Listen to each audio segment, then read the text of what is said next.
شروع اللہ کا نام لے کر جو بڑا مہربان نہایت رحم والا ہے۔ سورج کی قسم اور اس کی دھوپ کی، اور چاند کی جب وہ اس کے پیچھے چلے، اور دن کی جب وہ اسے روشن کر دے، اور رات کی جب وہ اسے چھپا لے، اور آسمان کی اور اس ذات کی جس نے اسے بنایا،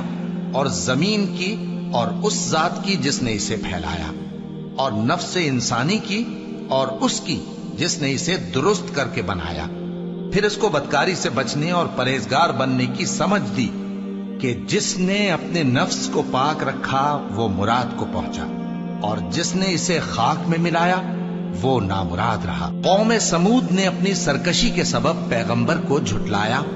جب ان میں سے ایک نہایت بدبخت اٹھا تو اللہ کے پیغمبر صالح نے ان سے کہا کہ اللہ کی اونٹنی اور اس کے پانی پینے کی باری سے خبردار رہو، مگر